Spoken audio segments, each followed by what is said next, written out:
हर साल जब कार्तिक अमावस्या की रात आती है, पूरा भारत दीपों की रोशनी से जगमगा उठता है।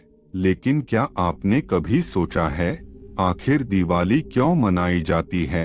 क्या यह सिर्फ एक त्योहार है या इसके पीछे कोई गहरा आध्यात्मिक रहस्य छिपा है? 14 वर्षों का वनवास, असंख्य संघर्ष, राक्षसों का संहार और रावण जैसे अधर्मी का अंत। जब प्रभु श्री राम सीता माता और लक्ष्मण के साथ अयोध्या लौट रहे थे, तब पूरी अयोध्या जैसे सांस रोके उनकी प्रतीक्षा कर रही थी।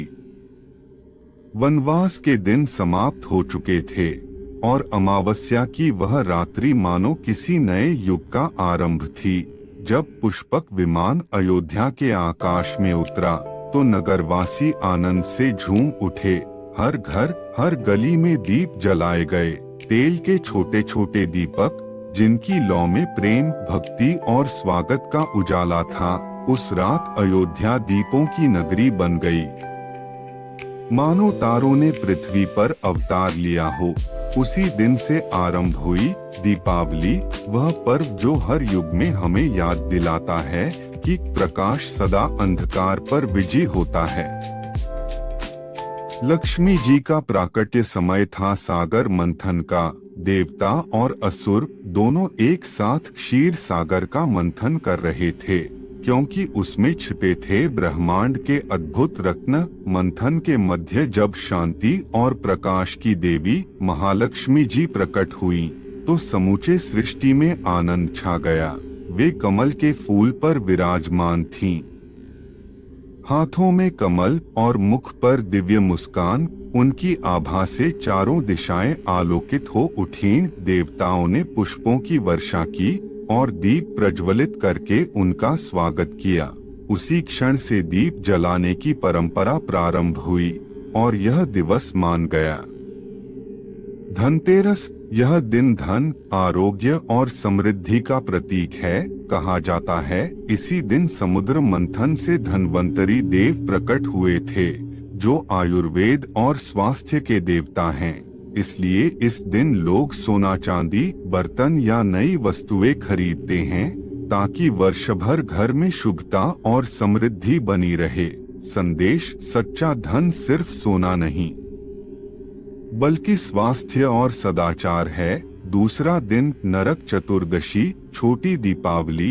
इस दिन भगवान श्री कृष्ण ने नरकासुर का वध किया था और संसार को उसके आतंक से मुक्त कराया।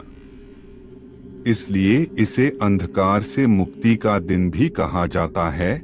लोग इस दिन स्नान कर दीप जलाते हैं ताकि जीवन के अंदर का अंधकार मिटे और पवित्रता आए। संदेश: हर मनुष्य के भीतर का नरक यानी बुराई, क्रोध और अहंकार इसी दिन समाप्त होना चाहिए। तीसरा दिन दीपावली, मुख्य दिवस। यह सबसे पवित्र और सबसे उज्जवल रात्रि है।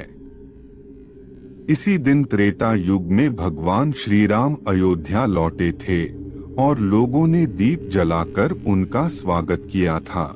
यही वह रात्रि है जब महालक्ष्मी जी पृथ्वी पर विचरण करती हैं। इस दिन घर घर में दीपक जलाए जाते हैं, लक्ष्मी गणेश की पूजा होती है और लोग एक दूसरे को शुभकामनाएं देते हैं।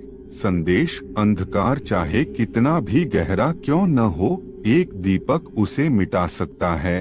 चौथा दिन गोवर्धन पूजा, अन्नकूट। द्वापर युग में जब इंद्र के अहंकार को तोड़ने के लिए भगवान श्री कृष्ण ने गोवर्धन पर्वत को अपनी उंगली पर उठाया, तब लोगों ने वर्षा से बचाव पाया और प्रकृति के महत्व को समझा।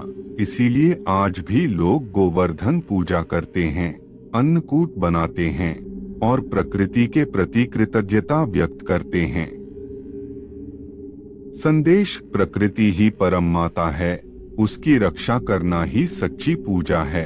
पांचवा दिन भाई दूज। यह दिन भाई बहन के स्नेह और सुरक्षा का प्रतीक है। इस दिन बहन अपने भाई के माथे पर तिलक करती है, उसकी दीर्घायु की कामना करती है और भाई उसकी रक्षा का वचन देता है। संदेश: जहां प्रेम, अपनापन और सुरक्षा का बंधन होता है।